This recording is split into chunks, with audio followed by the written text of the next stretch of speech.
You've noticed that your content is getting a pretty good amount of views, but they're not converting. Let's talk about why that may be the case. And no, it's not because your hook wasn't great or that you're not using trending audio and that your content isn't aesthetic enough. It's not because you didn't use the yellow font. I'm going to be talking about the yellow font epidemic. It's where content looks amazing, but basically does nothing. Hi, hello, welcome back to the Estelia channel where we talk about all things marketing and business. I'm your host, Rosie. Today, we are firstly going to delve into what is the yellow font epidemic. This yellow font trend is basically where people think that good editing means good content. That makes sense, right? That's where a lot of content is starting to drown on social media, and it's making it so much harder for people to build personal brands. And you're probably thinking right now, Rosie, what does this even mean? But you've seen this before. A lot of people are using fast cuts in their intros, big bold words and titles on their captions, and the infamous CapCut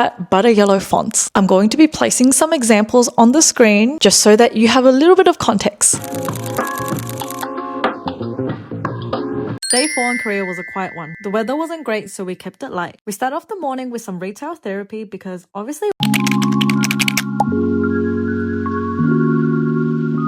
And I can assure you, if you're on social media, you've seen this before. And honestly, don't get me wrong, it does stop the scroll, which is what you're wanting to do on social media with your content, and it grabs your attention. But the problem with this is that people think that this is an excellent strategy when the packaging and formatting is not doing so well, especially when you're just copying everyone else. Let's say your business is going through some difficulties and you just slap a new packaging on it and think it looks pretty now. We could just move on. Let's talk about why this is a problem. Everyone is starting to look at these edits and the content as the same. The editing style is the same, the caption is the same, the color of the font is the same, and the structure of the whole video exactly the same as the other person. The problem is no one is saying anything different. Yes, you might gain a lot of followers and you might get a lot of views. At the end of the day, no one is actually clicking, following, or converting. You're not making any sales because what makes you different to the last person that created that edit? There's no differentiation between the two. It's like, wait, I made this edit the same and someone else did it too. The next 50,000 people on the internet did as well. How am I going to know who actually posted that content? I just liked it because it was aesthetic on the eye, but really I'm not building a connection with the people that I'm trying to. Let's dive into the real problem with this. Your content looks good. It looks good like all the other 50,000 people that are posting the same content, but it's really not doing anything because it's missing the intent of the content, its positioning, and its clarity and purpose. So you posted this video. Now it's like, why did you post something similar to 50 other thousand people? You're posting content that people want to watch because it might look appealing and your fast cuts are getting them to go, okay, well, what's happening next? You're not actually grabbing their attention enough to go, I care about the creator and I care about the purpose of this post. While getting views is much easier, actually converting your audience is a whole different ballgame.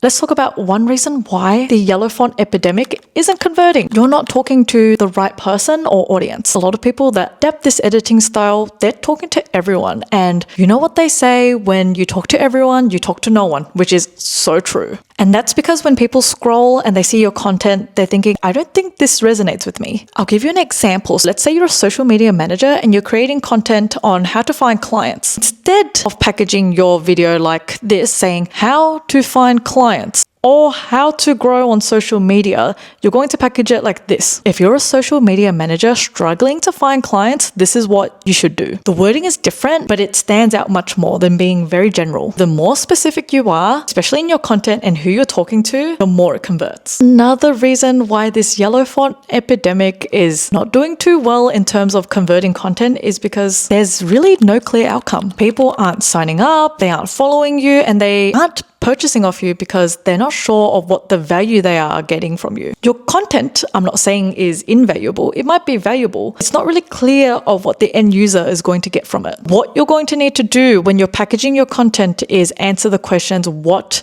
is my audience going to get from this? What value do they get? And how does this solve a problem that they're facing? If people are still confused, they're going to scroll. Another reason why this epidemic is not converting is because you are not positioning yourself as an authority in the space and you're only just entertaining your audience. I would say out of all of the reasons, this one has to be the biggest. You're creating content that people enjoy, they're brain rotting at the end of the day, but you're not actually building trust with them. There's no authority and basically no depth in the content and no reason for people to choose you. They're just bored at the end of the day. Just because people watched your video, they've engaged with it, it's done well, and it's blown up, doesn't mean that you're able to sell to them. It's what I say all the time. Getting a post viral is great, but if you get millions of views on the wrong eyes, then what was the point of that? Conversion for your business comes from trust and not because someone random saw your post. Another reason why this yellow epidemic is doing more damage to your actual reputation on the internet and for your conversions is there's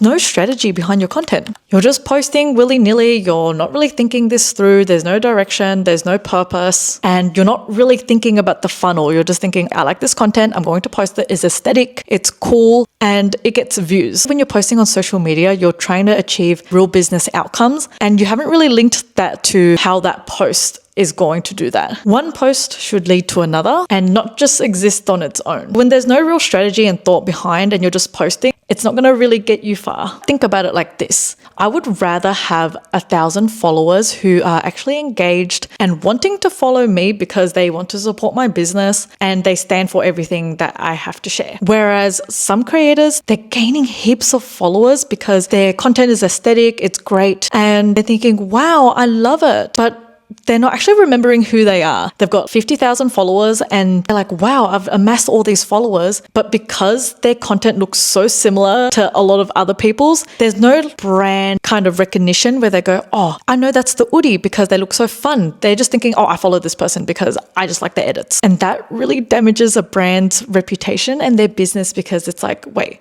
I'm wanting to build a cult following, but how do I do that when they don't even remember me? That's where your strategy and positioning is so important. The last reason I want to talk about is you're just copying someone else. That's what this yellow font epidemic is really about, a bunch of copycats. And I don't say that because I want to judge someone, but really as someone that's been in social media for so long and someone that's been a victim of it too, all I can say is it's not really doing much for your brand. If anything, it's doing more harm. People are just copying what visually works, which sometimes is great, but in this situation, I would say you need to start looking at more signature branding and tones for your personal brand or business. And people are doing this without really understanding why it works. When you're scrolling on TikTok and Instagram, you're starting to see that same but a yellow font. It's hard for you to differentiate who made that content. Nothing really stands out. This is where strategy will always outperform trends. You've said all of this stuff now, Rosie. What really converts then? When you have a strategy in place, you have clear messaging, you know who you're talking to and why you're talking to them, and you figured out who your target market is. It becomes so much easier and more natural to go, this is what I'm talking about, this is my whole mission, and this is why I'm doing what I'm doing. And posting content with intention. That clarity is so much more important than just going, this trend is working for a dozen of people, I'm going to be the next one. And creating content consistently in the area that you're known for builds so much trust, which is so much more important than just, I'm going to hop on this trend and gain a lot of followers that don't even remember who I am and why they even followed me. Good editing is great, but if there's no intention behind it, then what's the point really? I just want to end this segment by talking about how yellow font and good editing is not going to fix anything if there's no clarity in what you're trying to say. Hooks also won't fix unclear messaging. If your content is not converting, but you're seeing that you have heaps of views, just take a look at your content, audit it for a second and think, am I copying someone else? And what you really need to do is think, is my editing the problem or do I need to fix my strategy? And just remember, having a lot of followers is not that important. A lot of vanity metrics is just that, it's vanity. Because at the end of the day, someone with 100,000 followers could potentially make a lot less money than a business or a creator that only has 1,000. What matters most is the community that you build. Thank you for tuning in on this episode. If you found it helpful, please make sure to like and share. I have a whole library of all things business and marketing, and I will see you on the next one. Bye.